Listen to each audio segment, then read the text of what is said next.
ainda que nós precisamos ouvir para que a gente venha fazer conforme o seu querer e a sua vontade, amém?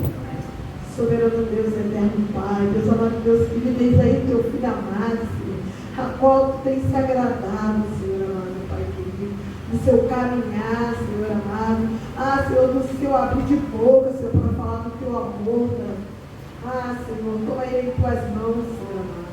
Sei que a tua palavra, Senhor, vai vir de encontro aos nossos corações, Senhor amado, daquilo que nós precisamos ouvir de ti, para aquilo que nós precisamos anelar na nossa vida, Senhor. Prepare os nossos corações, as nossas mentes, Senhor, para tudo que irá sair do lábio dos teus filhos, do teu filho, Pai. Continua abençoando, derramando a função do teu poder, da tua graça sobre a vida dele, Pai. Que ele não venha, Senhor amado Pai, que me olhar para a esquerda, para a direita, mas que ele venha olhar sempre para tu, Senhor, para o alvo, Senhor, que é a sua salvação, que as tentações quando vier, Senhor amado, como foi falado aqui de Jesus, Senhor, quando foi levado ao deserto para ser tentado, Senhor, que ele possa resistir, Senhor Jesus, a tudo, Senhor, que venha contra a vida dele, aos olhos do mal, Senhor. Te peço, abençoa o teu filho, continua derramando a tua unção, o teu poder sobre a vida, sobre a casa dele, Pai. Em nome de Jesus. Amém. Amém. Cumprimento de irmão para o Senhor. Amém. Eu fico aqui mais uma vez por tentar vir aqui e entregar ao meu coração. E Deus tem feito coisas que são, para mim, diferentes. E desde que eu cheguei aqui, é até engraçado que eu pensei que seria dia 3 que eu queria trazer a palavra e tudo mais. Aí, não, é dia 18 e tal, o pastor confirmou. E no próprio dia que o pastor confirmou para mim, eu participo de um grupo de oração, onde as irmãs me ajudam, todo dia a gente ora, a gente busca um pouquinho. E na oração sozinho, do nada eu me desconectei da oração, que é pelo telefone, e Deus me deu uma palavra. Aí eu comecei a pesquisar, até esqueci um pouquinho da oração ali, que a irmã estava ministrando algo. Aí comecei a pesquisar sobre aquilo ali, uma palavra que eu nunca tinha visto. Na verdade eu ouvi, mas nunca tinha buscado. E fui me preparando, lendo. E quando eu cheguei aqui, em todo momento, a palavra foi batendo. A palavra foi batendo, a palavra foi conectando com o que a irmã falou, com o que o irmão falou, com o que o pastor falou. Em todo momento Deus foi me confirmando. Então eu sou grato a Deus pela misericórdia dele com a minha vida, pela igreja, pelos irmãos que estão aqui, que assim como o pastor falou, essas cadeiras, eu tenho plena certeza que elas não estão vazias. E aqui está quem tem que escutar a palavra que Deus quer passar. Então, eu passo aqui para os irmãos onde eu vou ministrar, que é Êxodo 14, 21.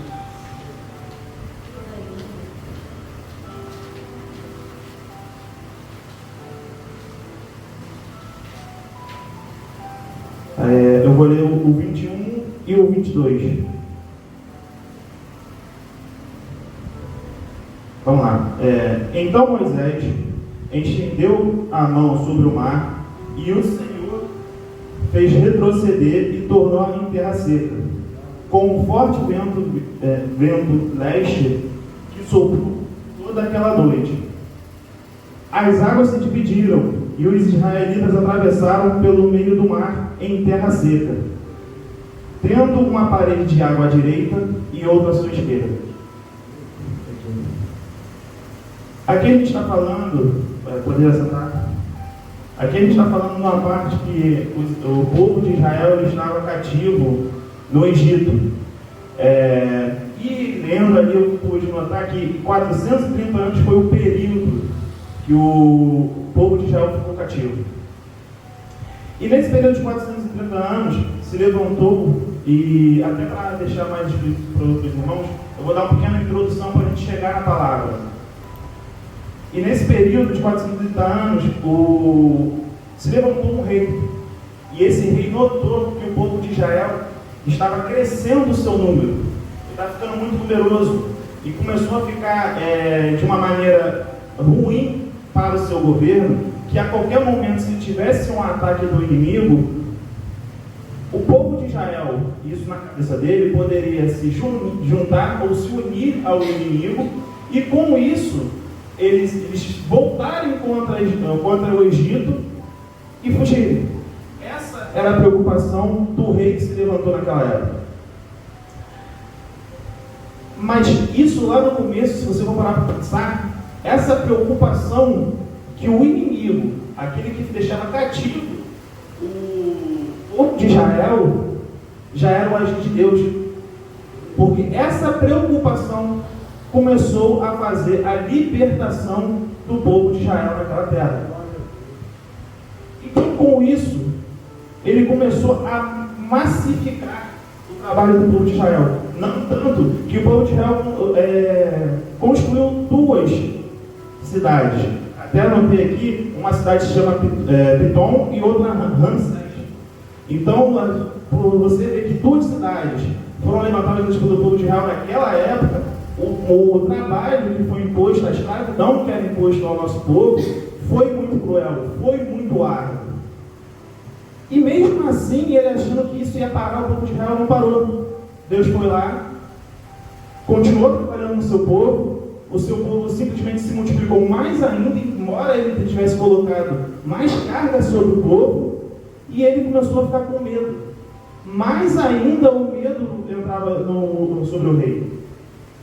E se a gente for parar uma pensar um pouquinho, embora isso tudo, ele pega e chama as 2 parteiras e dá aula nessas parteiras. Ao momento que vocês fazerem o parto, se vocês virem que é menina, deixa viver. Se for homem, se for menino, é para morrer. Mas, glória a Deus, essas 2 parteiras eram temente a Deus. E essas 2 parteiras simplesmente não executaram a ordem. E nesse tempo o faraó chama as 2 de novo e fala: o que houve? Por que vocês não fizeram? E as 2 parteiras falam: as mulheres hebreias são tão fortes, tão vigorosas, que quando eu estou indo, a criança já nasceu. Mais uma vez, bate a preocupação no rei e ele dá mais um decreto. Só que o decreto agora é que o povo pegue os recém-nascidos, meninos, e joguem ao mar.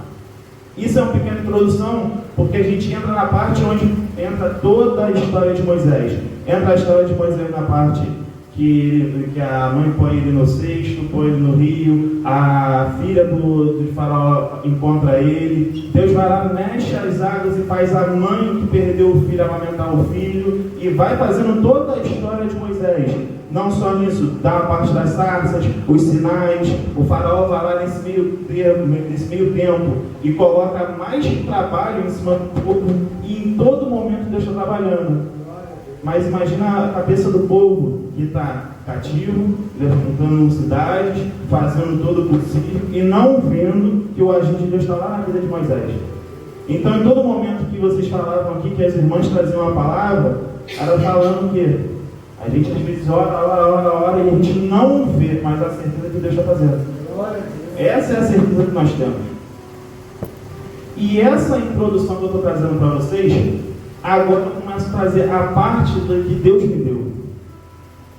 Porque depois de toda a trajetória de Moisés, se a gente for para pensar, ele teve uma outra educação, ele entendeu como é que se importa no deserto, ele foi construído para a libertação do povo de Israel. Mas se a gente der uma olhada, que ele vem, mostra as pragas, os sinais, Deus fala que vai endurecer o coração do faraó, e simplesmente chega a parte da partida do povo. E quando o povo sai, ele carrega tudo que é dele. Tudo. E sai glorificando, cantando, estamos saindo do cativeiro. Mas na Bíblia, eu vou até pegar aqui para ser mais explícito para os irmãos,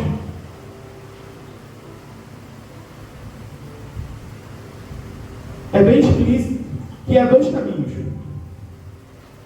E o Todo-Poderoso conhece os 2 caminhos. Um tem um caminho mais curto e um caminho mais longo. mas Deus vai lá e coloca eles pelo caminho mais longo que parece ser impossível. E nessa parte Deus fala para vocês, é através da minha glória que vocês vão ver o milagre. E nisso tudo, Moisés vai caminhando, o anjo de Deus à frente, a coluna de nuvens durante o dia à frente, à noite uma coluna de fogo e o povo marchando. Só que se você for parar para pensar, em qualquer momento o faraó poderia ir atrás. O faraó tinha exército, o faraó tinha carros, não à toa, a gente vê um pouquinho depois que ele vai atrás, mas em momento algum o povo deixa de marchar. Até porque é aqui que eu trago a minha mensagem. Porque a gente tem que entender que um mais Deus é a maioria. Um mais Deus é a maioria. Um mais Deus é a maioria. Porque de dia nós estamos marchando e a gente tem como seguir algo. É Cristo. Mas de noite ele ilumina o caminho para você caminhar também. Porque o inimigo não tem a mesma coisa que você tem, que é o suporte que é Cristo. Então a gente vê que um mais Deus é a maioria na minha vida e na sua vida, porque Deus cuida da gente. Aleluia. E até que chega a parte, e engraçado que mais uma vez eu faço um esboço, eu não consigo falar o esboço. Eu estava falando aqui para Deus, eu tenho duas folhas, mas eu vou tentar pelo menos seguir a lógica que Deus me deu. E Deus fala para Moisés para acampar à beira do Mar Vermelho. E nesse momento, se a gente for dar uma olhada, aí agora, saindo um pouquinho da Bíblia, se a gente for dar uma olhada na cidade, no local onde o povo de Israel acampou, se a gente subir mais um pouquinho, a gente está no Cairo. E a gente não precisaria passar pelo Mar Vermelho. A gente faria a volta ao Mar Vermelho. Por que eu estou falando isso? Se eu estou no local e estou vendo que a gente está indo para o Mar Vermelho e a gente tem que atravessar, eu falo,